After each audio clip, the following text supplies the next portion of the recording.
Los comentarios y opiniones expresadas en el siguiente espacio son responsabilidad de sus realizadores y no comprometen la filosofía ni el pensar de esta casa radial. Bambú Estéreo, radio comunitaria.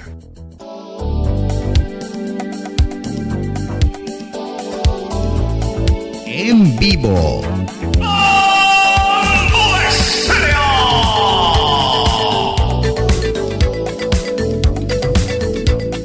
Bueno, bienvenidos a esta tarde en Bambú Estéreo. Espero que estén ahí conectados, disfrutando de la buena música y los buenos programas que tenemos para ustedes. Me encuentro con el señor Luis Restrepo en la tarde de hoy. Bueno, traemos invitados, que es lo primordial en esta tarde grandiosa. Luis, bienvenido. Así es, Arlex, muchas gracias. Estamos acá en una nueva transmisión en Bambú Comunicaciones y, como usted lo dice, con un invitado muy especial, Víctor de Currea Lugo, periodista independiente, profesor universitario, y actualmente anda recorriendo todo el país contando y narrando esas historias que acontecen alrededor de todo lo que tiene que ver con el paro. Víctor, bienvenido a Bambú Comunicaciones. Arlex y mi persona le damos la bienvenida a este espacio. Muchísimas gracias por el apoyo técnico. Saludo al resto de la mesa, saludo a la audiencia y vamos a tratar de hablar un poco de los últimos sucesos de este país en medio del paro.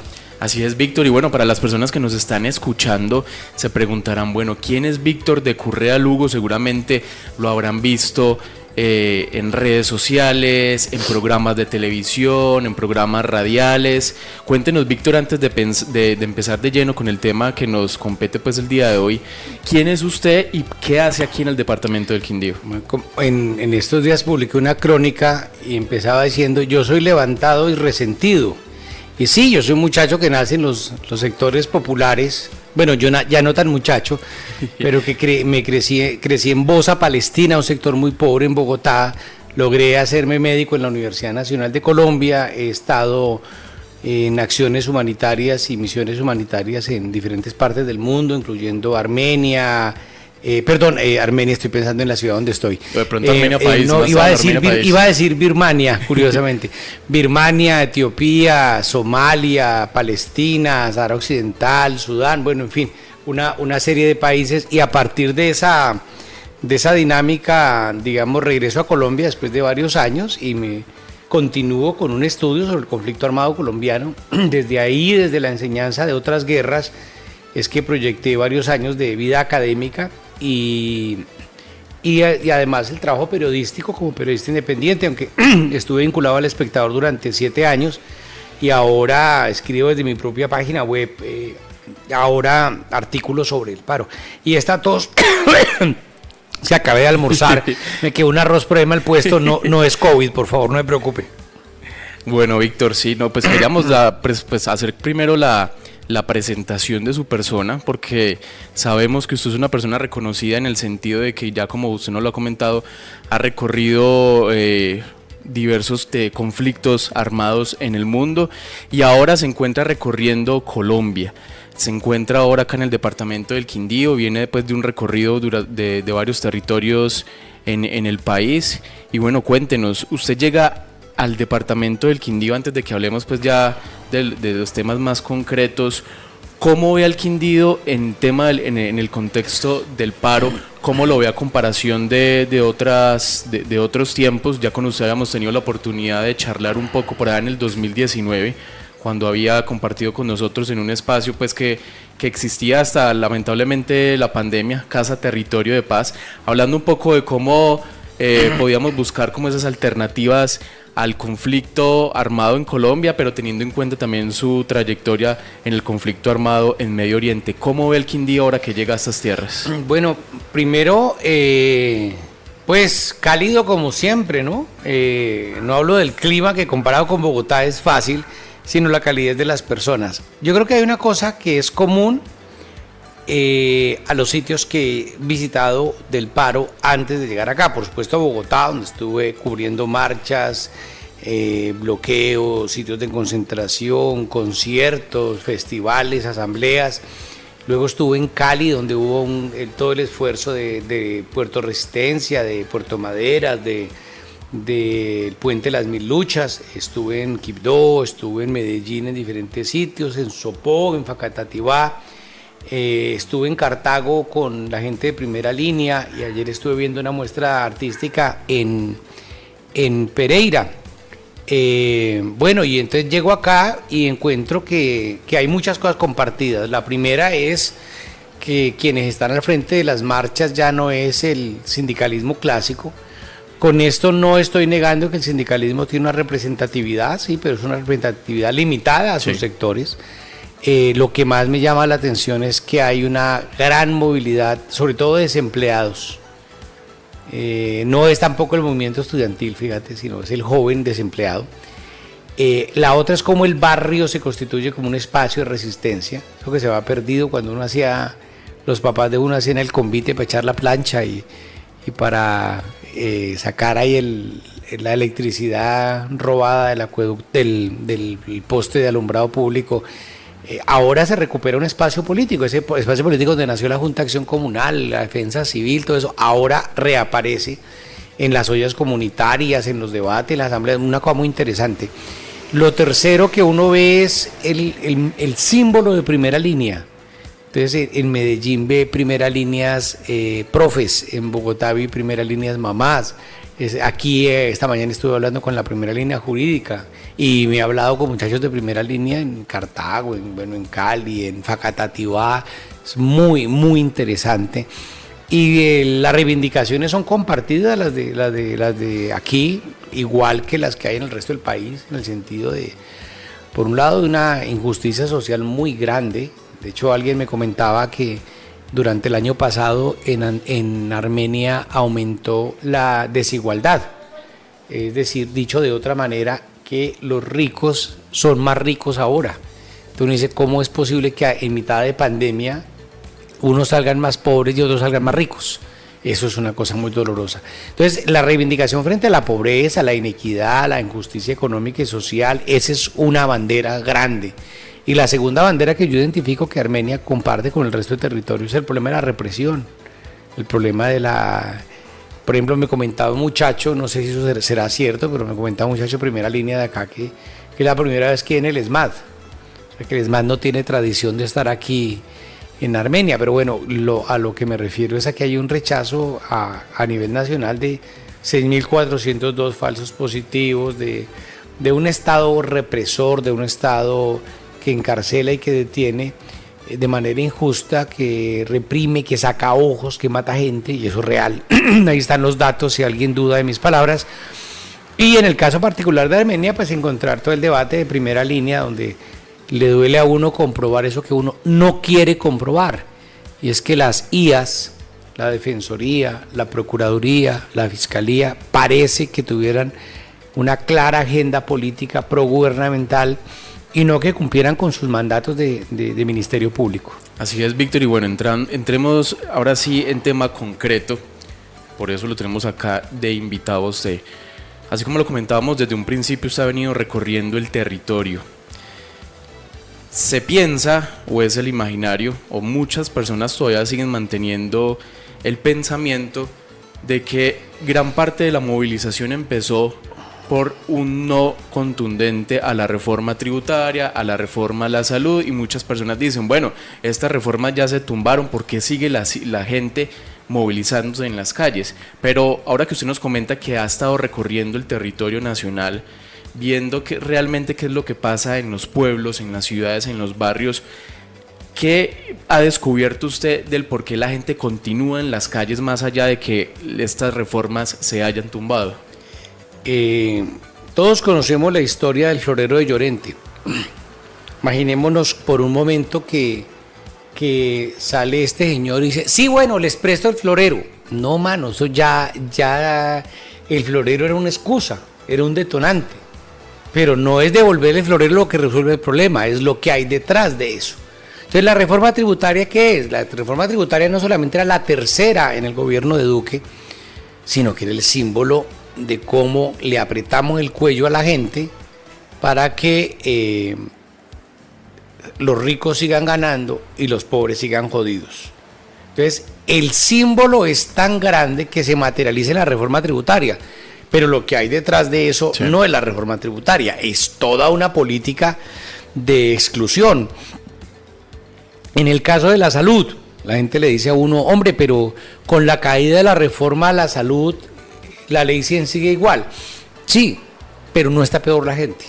Ahora, cuando la gente dice salud, no está pensando ni siquiera, y esto hay que verlo con, no, lo digo de manera no peyorativa, sino de manera respetuosa. La gente es posible que no conocía el proyecto de ley 010. Posible que la gente no sabía lo que eso implicaba en términos de medicamentos. Pero la gente sí sabe, desde hace 27 años, desde que el señor senador ponente Álvaro Uribe Vélez propuso la ley 100, sabe lo que es una lista de espera, sabe lo que es aguantarse para acceder a un especialista, sabe lo que es que no le den sino ibuprofeno, sabe lo que es que le mamen gallo con un tratamiento de cáncer, sabe lo que es llegar a un hospital taqueado, la gente del sector salud sabe lo que es que los contraten de una manera miserable, la gente sabe lo que es el paseo de la muerte, ya a mí me basta eso.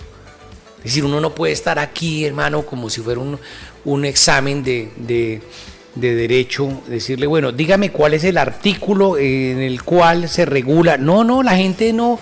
Bueno, a mí me parece irresponsable e irrespetuoso decirle a la gente, recíteme la reforma tributaria. No, mano, la gente estaba hasta las cachas. Entonces, como en el caso del florero de Llorente, eso no vale que diga, bueno, al final sí se lo presto. No, eso no era más que una excusa, y esa excusa de una razón de peso, en el caso de salud, en el caso de la reforma tributaria. Y es que la gente está cansada de pagar impuestos y no verlos. La gente le duele cuando uno le dice, mire, le van a cobrar el 19% del IVA a la canasta familiar. Cuando le dicen a la gente, oiga, es que el azúcar, el café no son productos básicos, esenciales. Cuando la gente toma un tintico para irse a trabajar y lo endulza y ya. Cuando ve uno semejante panorama y se entera uno de cómo los ricos siguen siendo más ricos, pues hermano, la gente se revienta. Y yo creo que eso hay que verlo desde lo político. Me parece que esa discusión, volverla jurídica, no solamente es inútil, sino es irresponsable. Porque el debate central de la gente no va a pagar en la tienda de la esquina la factura con el código penal. La gente va a pagar es con la billetera. Y si la billetera está tocada, pues la gente está tocada. Víctor, en 2 meses ya de movilizaciones, recordemos que hoy 28 de junio se conmemoran 2 meses de una de las mayores movilizaciones históricas en el país. Muchas personas incluso la llaman de mucha más importancia a las movilizaciones durante finales de los años 70. Todo lo que ha venido ocurriendo alrededor del paro nacional, y hablando no solo de las movilizaciones, o sea, de la salida de la gente a las calles a marchar, sino también de esa resignificación y redignificación de nuevos espacios, o no nuevos, sino espacios que han tomado mucha más importancia y relevancia. Hablamos de los puertos resistencias, de las ollas comunitarias, de los plantones, de las asambleas populares. Y en el recorrido que usted ha venido haciendo durante estos últimos días por todo el territorio nacional, cuéntenos cómo ha sido la construcción desde lo popular de estos nuevos espacios. Yo creo que el barrio ha jugado un espacio importante. En una arremetida del ESMAD estábamos ahí en lo que se llama ahora Portal de la Resistencia, el Portal de las Américas en Bogotá. Sí. Y el ESMAD, pero una cosa brutal, ¿no? Y entonces yo termino acorralado cerca a la fachada de un edificio de apartamentos. Y oigo que la gente grita. Entonces yo trato de parar oreja. Ser periodista implica ser chismoso. Y entonces escuchando los gritos de la gente. Y yo pensé que iban a arremeter contra los muchachos. No. Toda la gente decía vainas contra la policía. O sea, la misma comunidad, la misma gente del barrio se une para defender a los muchachos. Alrededor de los muchachos. En Cali, esta historia la he contado ya muchas veces. Una señora que compra unos 5.000, 10.000 pesitos de pan todos los días para llevarle a los muchachos. Y empieza a ver usted unos espacios, hermano, de participación. Una asamblea en Puerto Resistencia. Llega un muchacho y pide la palabra. Dice, yo soy ingeniero. Y tapado pues de primera línea, otro era un abogado. Y otro era un muchacho ahí, pidió la palabra, un pelado mucho más humilde, y dice, vea, yo soy habitante de calle. Yo estoy en este paro porque quiero que haya educación y ojalá un día yo pueda aprender a firmar con mi nombre. O sea, viejo, si esas cosas no le tocan a uno el alma, entonces, pues yo no sé de qué estamos hablando, qué más necesitamos. Ahí no hay que meterle pues toda la teoría sociológica y política del caso para entender. No, mano, eso no es un debate académico, es un debate altamente político. Los presos, hago una jornada virtual con presos de varias cárceles, y cuando está acabando la jornada, uno de los presos me dice, cuadremos porque nosotros ya hablamos con el IMPEC y queremos donar nuestro almuerzo o desayuno o almuerzo, una de las comidas para la primera línea. Y uno dice, hombre, con lo mal que se come en una cárcel y el afán de ellos o sea, quiero decir, hay una cantidad de cosas que yo creo que hay que coger todos esos pedacitos y juntarlos para hacer el mapa del paro. Yo he dicho, y me lo creo, el que ahora le diga a uno exactamente lo que está haciendo, lo que está pasando en Colombia, está diciéndole mentiras. Yo no creo que nadie tenga la foto completa de lo que está pasando. Yo entre más voy de una ciudad a otra, digo, yo no me he pillado esto, yo no me he pillado esto. Cada territorio tiene sus propias reivindicaciones. Claro, pero además de sus propias luchas, luchas nacionales y dinámicas comunes, y como que uno, yo creo que eso hay que hacerlo. Y decir qué va a pasar mañana también está mintiendo. El 28 de abril a las 7, 8 de la mañana, cuando se despierta uno y dice, bueno, se toma el cafecito y dice, bueno, vamos a la marcha de hoy. Yo esperaba marcha de un día, yo no esperaba 2 meses. Entonces cuando uno ve esto dice, algo está pasando muy hondo, que refleja una crisis muy profunda, donde hay unos profundos sentimientos de frustración y de rabia. No estoy justificando la violencia, estoy explicando. Parte de esa violencia es de gente que está mamada. Que es que eso es un bien público, lo que usted quiera. Pero gente que nunca le han dado nada y solamente le han destruido su vida, quiere salir a destruir todo. Repito, no estoy justificando, estoy explicando. Si uno no logra entender esa complejidad, entonces cree que los problemas sociales se resuelven con policía. Y los problemas sociales requieren es política pública. Entonces lo que yo he visto ha sido una gran complejidad, pero me quedo con 2 cosas. 1, no sé realmente qué está pasando, y 2, no sé qué va a pasar. Sí, lo que usted dice es muy cierto. Digamos que cada territorio, cada departamento, cada pueblo tiene sus propias luchas, tiene sus propias reivindicaciones, pero qué bueno que usted acá nos esté contando gran parte de lo que ha vivido pues en otros territorios, Víctor. Muchas personas que tal vez no están muy relacionadas o no han querido vincularse de tal forma al paro, dicen que bueno, que los jóvenes, que los vándalos, que quieren todo regalado, que quieren romper todo, que esta generación no piensa en nada. Pero realmente estamos viendo que fueron los jóvenes o gran mayoría de los jóvenes desempleados, universitarios, de los pueblos, de las zonas rurales, de las zonas urbanas, quienes realmente le han metido la ficha al asunto, han puesto sus vidas incluso, han perdido sus ojos, han sido mutilados. Lamentablemente pues vemos como las últimas noticias que llegan más que todo del Valle del Cauca, la tragedia que actualmente se está viviendo en este departamento. Cuéntenos, Víctor, ¿cómo ve usted la actual generación de los jóvenes en Colombia y cómo han movido y cómo han logrado, digamos, realizar toda esta movilización ciudadana? Yo le digo a las personas que dicen que el paro no sirve, que gracias a ese paro que no sirve, no les van a cobrar, por ejemplo, los medicamentos por aparte. Que gracias a ese paro que no sirve, no nos vimos abocados a tener que pagar el IVA hasta en la Libre Café. Que gracias a ese paro que no sirve, renunció una persona que es el exministro Carrasquilla, responsable de los bonos del agua, que dejaron como a 1.600.000 personas sin agua potable en este país, precisamente antecitos de una pandemia, donde le dice a la gente, no lávese las manos, y con qué quiere que me la lave y no tengo agua potable. Gracias a este paro, un general de la República, el jefe de la policía de Cali, renunció. Gracias a este paro, el mismo presidente Duque reconoce que hay que modificar la policía. Claro, él piensa que con cambiar el uniforme, el color del uniforme es suficiente, pero yo creo que pero hay una cosa más importante que no se mide, y es gracias a este paro, y esta historia la he escuchado en todas las ciudades que he visitado, en todas. Y yo no sabía que mi vecino pensaba igual que yo. Yo no sabía que mi vecina tiene las mismas angustias en el mercado que tengo yo. Y se encontraron. Eso no tiene precio. Para todo lo demás, las tarjetas de crédito, creo que dice la propaganda. Pero esto no tiene precio. O sea, ver a la gente que se encuentra, que se reconoce, eso es una cosa absolutamente maravillosa. Entonces yo le digo a esas personas del paro que se acerquen. Entonces le dicen a uno cosas como estas: es que en el paro hay delincuentes. Y como me decía alguien esta mañana, pues hombre, si hay delincuentes en el Congreso, delincuentes en la policía, delincuentes en la rama judicial, ¿usted qué espera? Pues que encuentren. Y hay un afán de que los muchachos de primera línea sean ángeles, pues que son seres humanos, son colombianos. Entonces usted ve ahí, por ejemplo, los muchachos que detuvieron aquí en Armenia.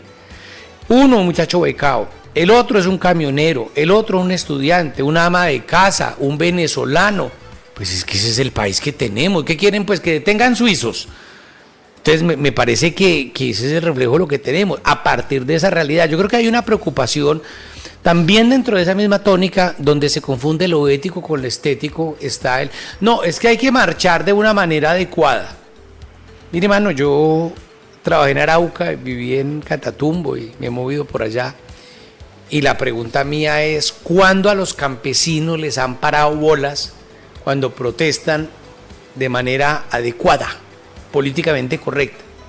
¿Cuándo a los indígenas les han cumplido? ¡Nunca!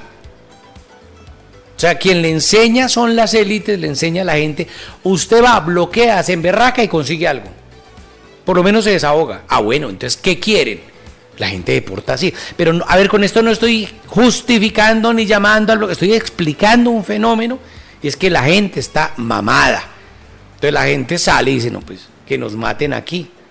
¿Qué más hacemos? Entonces, esa dinámica. Entonces, yo le digo a la gente que le tiene miedo, que lo que hay ahí es colombianos, vecinos. Pero hay otra cosa interesante que hay que mirar, y es que hay gente que no va por miedo, por prevención o porque no puede. Yo puse un tuit que decía, pues algo así como que el que pueda ayudar, que ayude, que vaya a la marcha, la olla comunitaria, y el que no, pues que por lo menos rece. Yo lo puse, yo soy ateo, lo puse de verdad con mucho sentimiento. Y una señora que ya entrada en años, según la foto del perfil, contestó algo así y me emocionó mucho. Decía, yo lo único que puedo hacer desde mi casita es rezar, voy a rezar por todos ustedes. Y uno dice, ya. Hay gente que dice, es que un cacerolazo no tumba gobierno, una marcha tampoco, hombre. Pero eso no le quita validez. Hay gente que solo se atrevía a darle a la cacerola. Hay gente que a partir de ahí se atrevió con un pito ir a una marcha. Otra gente se acerca a la olla comunitaria. Otra gente son primera línea. Y créame, Víctor, que eso ha sido muy importante acá en Armenia, entendiendo que Armenia, pues como parte de un territorio que no es que haya sufrido violencia, porque lamentablemente la institucionalidad anda diciendo últimamente que en el departamento del Quindío nunca ha existido violencia. Tal vez no seremos un territorio en comparación con lo que ha sufrido el Catatumbo, el norte del Cauca, el Urabá, el Pacífico, pero el Quindío ha sido un territorio de violencia histórico, la violencia partidista de los años 40, 50, 60 y hasta hace no más de 20 años, principios de los 2000, el departamento del Quindío tuvo intervenciones guerrilleras. Y peor aún, el departamento del Quindío ha sido zona de refugio del narcoparamilitarismo durante los últimos tiempos. Es que hay otras violencias diferentes a la violencia directa. Pues claro, un disparo es violento, un golpe es violento. Pero mano, irse a acostar con la barriga desocupada, díganme que eso no es violento. Y cuando las cifras hablan del DANE, estoy hablando del DANE. Millones de colombianos que no se pueden comer tres golpes al día. Cuando uno habla de que el 42%, 21 millones de colombianos, vive con menos del salario mínimo. Cuando uno ve los niveles de miseria extrema, hombre, si eso no es violento. si el racismo, el machismo, el clasismo, el verticalismo, la discriminación no es violenta. Entonces en estos días, por ejemplo, con el debate que había, le decían a uno, no, es que imagínense que hay un bloqueo que está afectando. Entonces yo decía, sí, claro, por ejemplo, el bloqueo, yo también quiero denunciar el bloqueo que no deja llegar alimentos al Chocón y medicinas a Guajira, lleva como 30 años, y eso no lo queremos ver, porque se vuelve un discurso de que hay violencias buenas y violencias malas, violencias permitidas y violencias negadas, de que hay formas, y lo quieren todo volver un problema estético. Entonces, si usted tiene que hacer sus manifestaciones, son los domingos de 10 a 11, como en procesión de Semana Santa, sin gritar y por el andén. Bueno, el día en que a mí me demuestren que eso significa que a la gente le escuchan, yo voy para esa. Pero en este país a la gente no le escuchan así. Y el derecho a la protesta, lo siento, pero es constitucional y lo acaba de refrendar el Consejo de Estado. Entonces eso no lo puede modificar alegremente, no, eso es, yo creo que es una falta de... O sea, cuando uno ve que en este país, que se llenan la boca hablando de democracia, las IAS están al servicio del gobierno y a la gente no la quieren dejar ni protestar. Continuamos con nuestro gran invitado esta tarde de 28 de junio, conmemorando los 2 meses del paro nacional. Víctor, hablemos de un tema que llama mucho la atención, sobre todo ahora en el contexto del paro, y es el lenguaje. El lenguaje desde, digamos, los diversos bandos que han venido participando de una u otra forma del paro nacional. Entonces hablamos de los vándalos, seguimos hablando del castrochavismo, y ya han querido cambiar el castrochavismo al petromadurismo. Y entonces hablamos que de primera línea, que las barras, que la gente de bien, que la gente que quiere todo regalado. ¿Cómo ha sido el lenguaje, la construcción de ese lenguaje para estigmatizar a las personas marchantes y al mismo tiempo también construir otras narrativas? Te faltó vándalo. No sé sí, si vándalo, sí la nombré.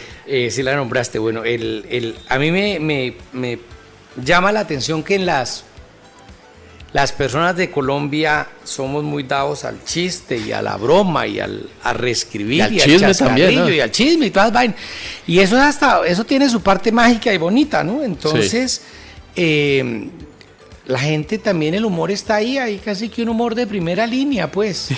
Y ese humor de primera línea se ha burlado de esas construcciones, la gente de bien con la camisa blanca y el alma negra. La gente de bien. Y plomo es lo que viene y plomo es lo que hay. Exactamente. Y en Ciudad Jardín, que fue donde salieron a darle igual a la gente, empezaron a llamarlo Ciudad Balín, y la última versión que he escuchado, Ciudad Bacrim. Bueno, pues yo lo que veo es que hay unas narrativas. No, ojalá no nos quedemos en el chiste, porque eso a veces lo hacemos y se nos olvida la masacre y la injusticia. Pero más allá de eso, yo sí creo que hay un afán por mostrar de otra manera. Ahora, ese afán no empieza en el 28 de abril de este año.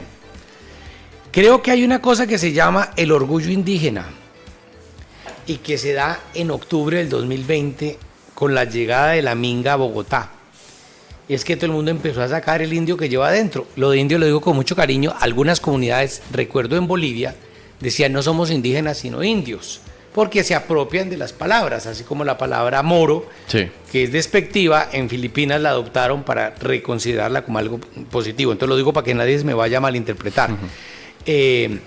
Y entonces, hermano, todo el mundo saca su apellido indígena y su sangre indígena, el símbolo indígena, y es muy interesante cómo lo indígena adquiere otra categoría por la llegada de la minga a Bogotá. Y ahora, entonces, pues, de hecho, el artículo que más me leyeron fue uno donde yo empezaba diciendo, yo soy levantado y resentido, y efectivamente eso llegó como a 52,000 lectores, pues eso es muchísimo para una web personal como la mía. A uno le llama la atención como si hay un afán por mostrar cosas, pero además no es la vieja marcha, perdóneme por volver al ejemplo inicial, donde salía el sindicalista o el grupo de sindicalistas con un cartel donde iba el cartel oficial de la marcha y eso parecía una procesión y ahí detrás iba el resto. Sí. No, ya no hay vanguardia. Entonces los muchachos, yo recuerdo en Bogotá en el 2019 hubo una marcha que para los que conocen Bogotá, llegamos hasta la Caracas, son 72 y los chinos siguieron. Pues si llegaron a las 170 a la 1 de la mañana, una vaina así, están locos, sí. Vamos a marchar por la 26 y queremos voltear por la 45, Sigan. pues voltea por la 45. Y el cartel ya no hay un cartel oficial, sino que la gente coge un cartón y escribe lo que le da la gana. Entonces, ese estallido simbólico y cultural de la gente, esa apropiación de los espacios y sobre todo esa ruptura con cualquier forma de vanguardia es absolutamente novedosa. Y claro, eso tiene un impacto en lo estético. Es una vaina estética donde la batucada, la chirimía, la banda papayera está presente. Es un espacio donde la gente grita consignas muy musicales, con groserías, con intercala, pues lo que somos los colombianos. Entonces, ese esfuerzo yo creo que sí hay una nueva estética que aparece ahí y es una nueva forma de mostrar la lucha. Usted decía, Víctor, rayar y decir cualquier cosa, o sea, todo pues en torno a la construcción, digamos, de nuevas narrativas. Hemos visto, por ejemplo, acá en el caso de Armenia, del Quindío, cómo y algo que yo comentaba hace unos minutos, resignificar y redignificar espacios, haciendo murales, construyendo, digamos, grafitis y murales, otra vez valga la redundancia, con respecto a las historias de la gente, hacia las necesidades de los pueblos. Lo hemos visto, por ejemplo, en murales en los barrios, en las calles, en los puentes. También, o sea, de una u otra forma ha venido construyendo toda Colombia, digamos, unas nuevas narrativas en torno al arte. Ya hablamos de las ollas populares, de la chirimía, las batucadas, los grupos de música, pero también la gente y los muchachos han venido tomándose las calles, reivindicando sus derechos por participar, por ser callejeros, por ser callejeras, por demostrar de una u otra forma que las decisiones del pueblo no solo se toman en el Congreso o en la Casa de Nariño, sino que es en los barrios, con las ollas populares y las asambleas. Y yo creo que todo esto lo ha visto usted en sus recorridos. Yo creo que planteas un elemento importante y es el poder de la calle, no desde la calle, claro, el poder de la calle es el reflejo de un Congreso y de unos canales fallidos, incluso de unos partidos políticos fallidos. Se supone que, en teoría, los partidos actúan como un mecanismo de articulación entre la sociedad y el poder político. En teoría, los consejos municipales, las asambleas departamentales, el Senado de la República y la Cámara de Representantes son mecanismos de canalización de las inquietudes, quejas y reclamos de la sociedad ante el Estado. Pues bueno, eso está tan copado por la corrupción, por el clientelismo y por la derecha, que la gente utiliza otros canales. Es decir, casi que lo que hay ahí es hay un cuestionamiento a los canales actuales, cuestionamiento a esa democracia real que tenemos hoy en día, que no es democracia. Entonces ahí resulta muy interesante, porque lo que la gente está diciendo es: vea, usted no me representa. Pero como es la democracia más antigua del hemisferio occidental, ¿no? Claro, o de Latinoamérica. Acordémonos que cuando la masacre del Palacio de Justicia, la frase famosa fue: defendiendo la democracia, maestro. Entonces sí, aquí hay un mito con las palabras que también es peligroso. Ahora, esa resignificación se enfrenta con también una resignificación desde la derecha. Esa resignificación de la derecha, por ejemplo, en Colombia no hay un conflicto armado, que hay una amenaza terrorista. Aquí no hay un conflicto social, aquí hay un problema de vandalismo. Acá no ha habido desplazados, sino que es migración interna. Migración interna, por ejemplo. Aquí no hay desaparecidos, sino que se fueron para el monte. Entonces, claro, hay una narrativa muy fuerte. Personas no ubicadas. Personas no ubicadas. O se le iba a entregar el país a las FARC, por eso hay que acabar con el proceso de paz. O todos los de las FARC se le entregó el Congreso a las FARC. O sea, hay una narrativa que es contraria a lo que mueven sectores progresistas que existe. Y parte de eso tiene que ver también con unas lógicas perversas. Incluso algunas de esas narrativas, y me voy a meter aquí en camisa de 11 varas, es funcional a la derecha. Sí. Voy a decir una que yo discuto todo el tiempo: paz territorial. Hombre, no hay cosa más sexy en Colombia que hablar de paz territorial. Eso es mucha, pero eso es un engaño. Y la prueba está en el artículo que publiqué hace poco. A propósito, los invito a que visiten mi página web, victordecurrealugo.com. Saqué una crónica sobre Cartago. Y es que en Cartago se desarrolla el paro y llegan a reunirse la primera línea con el alcalde y dice, bueno, es que no queremos más peajes, no queremos más EPS, no queremos un poco... Sí, pero es que eso no lo deciden el alcalde ni el gobernador. Y es el gran problema de la paz territorial. La paz territorial puede discutir qué hacemos con las regalías, pero no modificar las regalías. La paz territorial le permite a un gobernador o a un alcalde pelear sobre el acceso a la salud y la carnetización, pero no el modelo de las EPS. Por tanto, la paz es un asunto nacional. La paz territorial para mí no es sino una entelequia. Entonces, cuando a veces nos ponemos a pelearnos entre los diferentes sectores o entre las diferentes regiones, pues terminamos mal, porque si uno cree, no, cuando me den la plática aquí para la Armenia, ya eso, ¿para qué seguimos peleando por lo que le suceda a Boyacá o al revés? Pues nos estamos equivocando, porque es que la causa compartida es, por ejemplo, la ley 100, y esa afecta por igual a todo el país.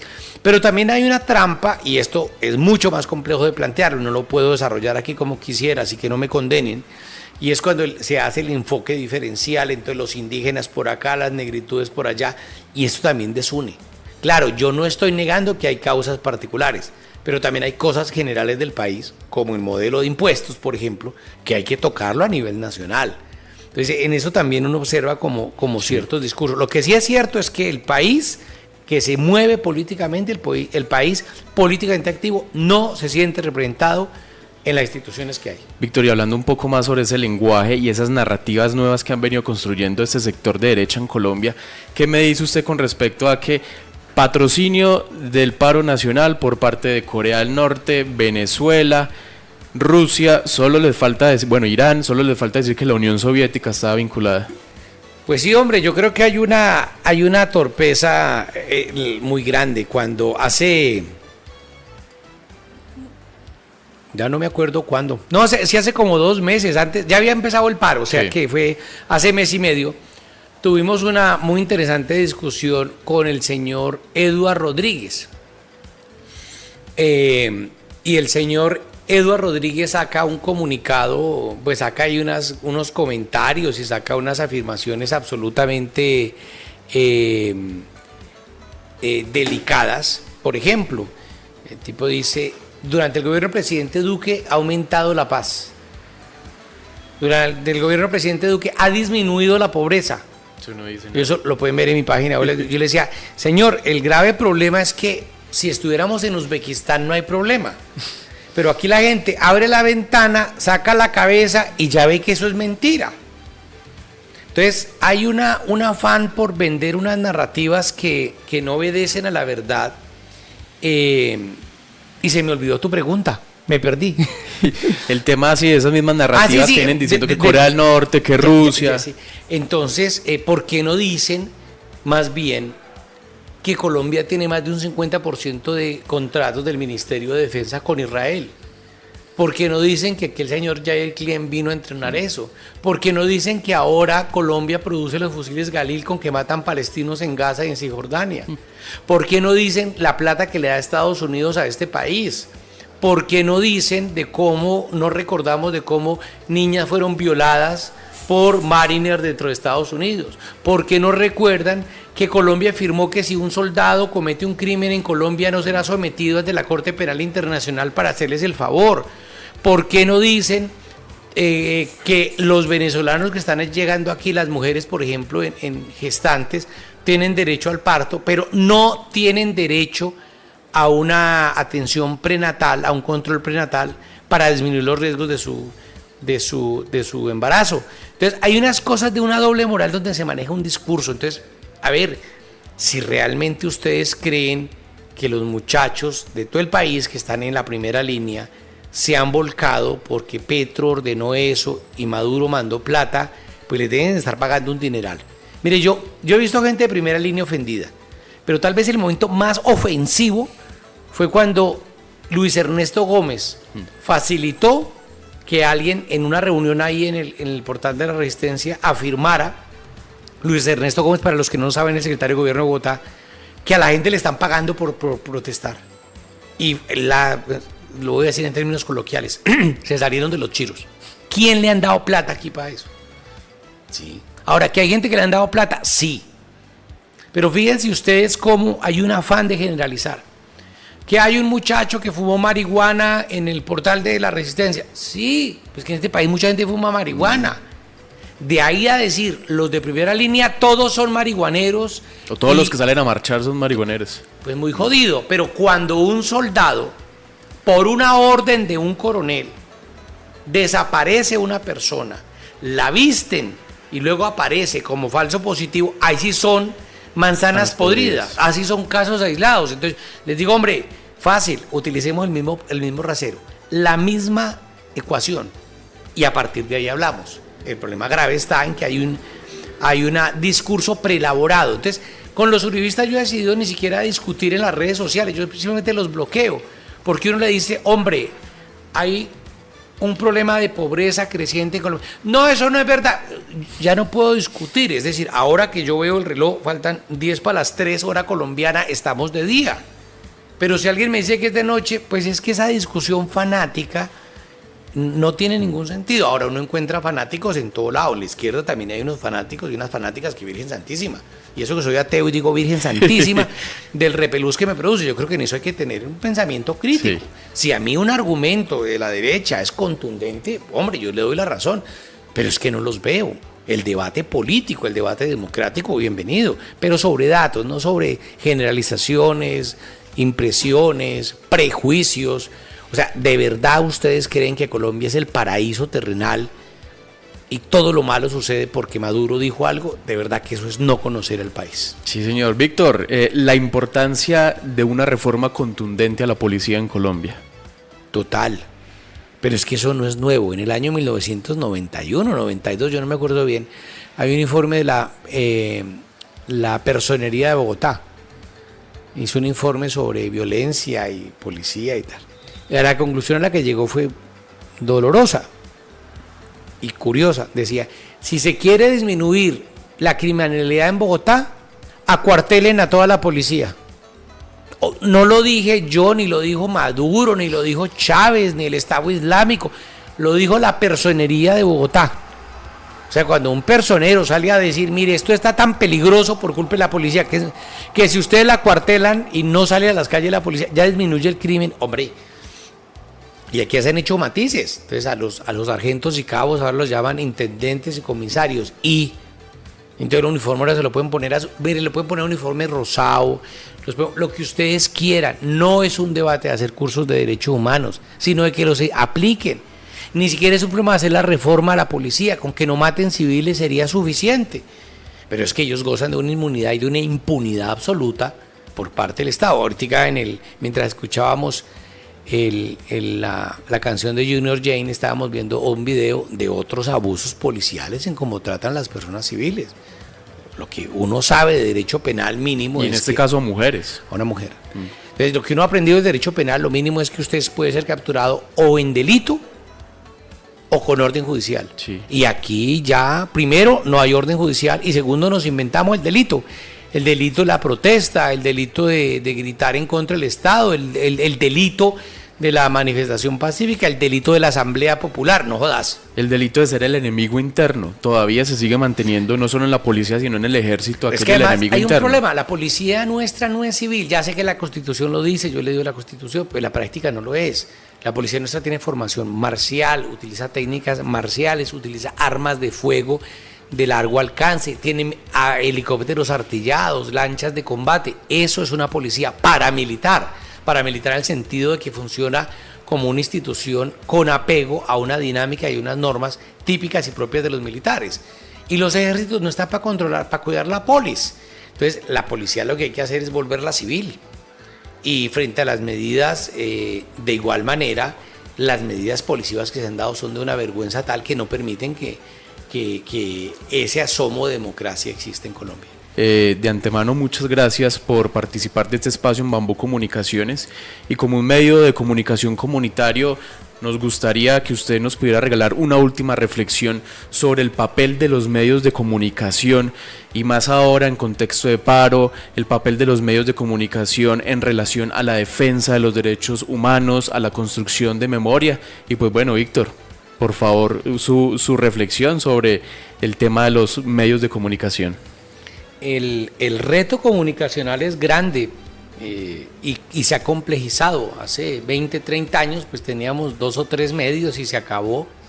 Ahora tenemos una cantidad de medios como este y hay una cantidad de gente como el público que nos está oyendo que ya no quiere ver Caracol ni RCN, la gente ya quiere oír otras carretas y otras voces.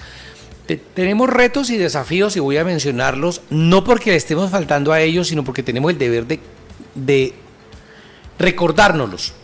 El primero, decir la verdad. Y el día en que alguien de la izquierda le embarre, pues le damos palo. Y el día en que alguien de la derecha, pues también. Pero no podemos faltarle a la verdad. No, es que ese man es de Armenia, dele más pasito que ese que es de Boyacá. No. O sea, no, por ahí no podemos plantear el debate. Y eso tenemos que recordárnoslo, ¿no? De ser objetivos, procurar ser objetivos. Nadie es objetivo 100%, pero procurar serlo. Y la información hay que verla con ese cuidado. Lo otro, ir al terreno. A mí me sorprende ir a las marchas y eso veo cualquier cantidad de gente haciendo Facebook Live, Instagram, las emisoras locales van, vienen. Ayer le decía a un amigo que lo más difícil de tomar fotos en el paro es conseguir que en la foto no salga otro tomando fotos o que uno no salga en las fotos de los otros, pues me incluyo también, porque pero hay mucha gente contando, entonces que vengan a decirle a uno en este país mentiras, pues ya es ofensivo, ya es, hombre, no nos crean tontos, que hemos visto cómo patean a la gente en nuestras narices, o sea, no echen carreta. Ese deber tenemos como medios populares o alternativos, independientes, como nos quieran llamar, que es decir la verdad e ir al terreno, tenemos que contribuir a la educación, es decir, hay que saber, bueno, pero ¿qué es el SMAT? ¿Cómo nace?